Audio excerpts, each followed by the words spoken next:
بسم اللہ الرحمن الرحیم۔ شروع اللہ کا نام لے کر جو بڑا مہربان نہایت رحم والا ہے۔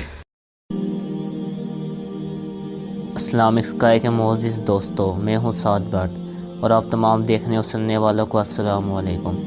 ناظرین محترم، آج ہم ایک نئے اسلامی معلومات پر مبنی ویڈیو لے کر حاضر ہیں۔ آج کا ہمارا موضوع ہے قصہ اولاد آدم۔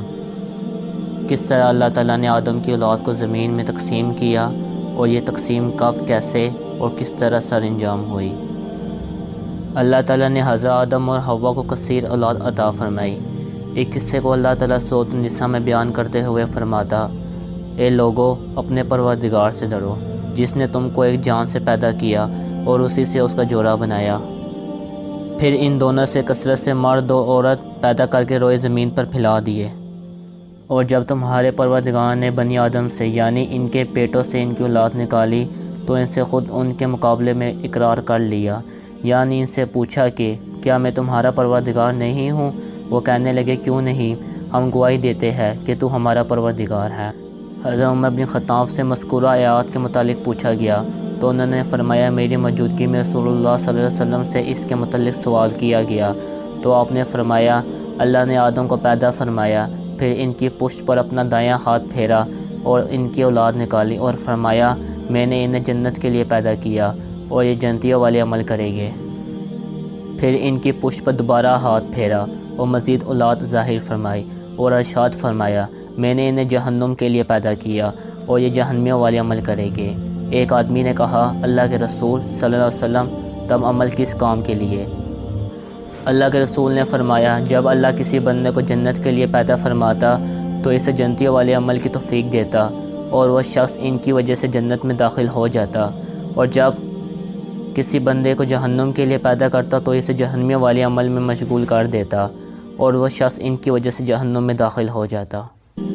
اس بات پر کچھ علماء یہ رائے رکھتے ہیں کہ آدم کی اولاد سے وعدہ لیا گیا تھا۔ انہوں نے اس حدیث سے بھی استدلال کیا ہے جو حضرت انس بن مالک سے مروی ہے کہ رسول اللہ صلی اللہ علیہ وسلم نے فرمایا، قیامت کے دن ایک جہنمی سے کہا جائے گا کہ اگر تیرے پاس پوری دنیا کا مال دولت ہو تو کیا تو فدیہ کے طور پر وہ سب دے دے گا؟ وہ کہنے لگا، ہاں کیوں نہیں، میں اپنا مال و جان سب کچھ لٹا دوں گا۔ اللہ تعالیٰ فرمائے گا کہ میں نے تجھ سے اس سے آسان چیز کا مطالبہ کیا تھا، جب تو آدم کی پشت میں تھا اس وقت میں نے تجھ سے ایک وعدہ لیا تھا کہ تو میرے ساتھ شرک نہیں کرے گا، لیکن تو نے پھر بھی میرے ساتھ شرک کیا اور یہی تیرے کرموں کی سزا ہے۔ بعض علماء یہ رائے بھی رکھتے ہیں کہ اللہ تعالیٰ نے اس دن ان سب کو جمع کیا جو آدم کی پشت سے قیامت تک پیدا ہونے والے تھے، ان کو پیدا کر کے اور ان کی صورتیں بنا کر انہیں بھولنے کی طاقت دی۔ وہ بھولنے لگے تو ان سے عہد پیمان لیا اور انہیں خود ان پر گواہ ٹھہرایا۔ پھر فرمایا، کیا میں تیرا رب نہیں؟ انہوں نے کہا، ضرور ہے۔ اللہ نے فرمایا، میں تم پر ساتوں آسمانوں اور ساتوں زمینوں کو گواہ بناتا ہوں اور تم پر تمہارے باپ آدم کو گواہ بناتا ہوں۔ قیامت کے دن یہ نہ کہنا، ہمیں اس کا علم نہ تھا۔ یاد رکھو، میرے سوا کوئی معبود نہیں اور میرے سوا کوئی مالک نہیں، میرے ساتھ شرک نہ کرنا۔ میں تمہارے پر رسول بھیجوں گا جو تمہیں میرا عہد پامال یاد کروائے گا اور تمہیں ڈرائے گا، اور میں تم پر اپنی کتاب نازل کروں گا۔ انہوں نے کہا، ہم گواہی دیتے ہیں کہ تو ہمارا رب اور معبود ہے، تیرے سوا ہمارا کوئی رب یا معبود نہیں۔ چنانچہ اس دن انہوں نے تعمیل حکام کا اقرار کر لیا۔ اللہ نے ان کے باپ آدم کو بلند کیا، اس نے ان سب کو دیکھا تو ان میں امیر، غریب، خوبصورت اور بدصورت افراد نظر آئے۔ انہوں نے عرض کیا، یا رب، کاش تو ان سب کو برابر کر دیتا۔ اللہ تعالیٰ نے فرمایا، میں چاہتا ہوں کہ یہ میرا شکر ادا کرے۔ آدم کو ان میں پیغمبر بھی نظر آئے جو روشن چراغوں کی طرح منور تھے۔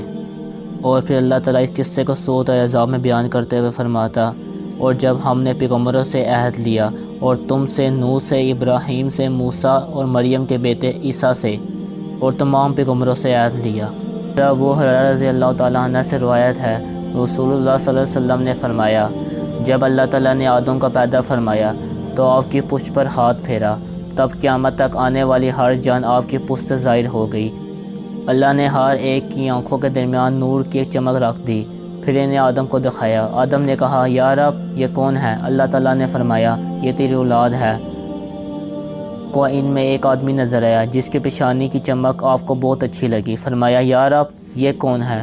اللہ تعالیٰ نے فرمایا یہ تیری اولاد میں آخری زمانے کی قوموں میں سے ایک آدمی ہے جس کا نام داؤد ہوگا۔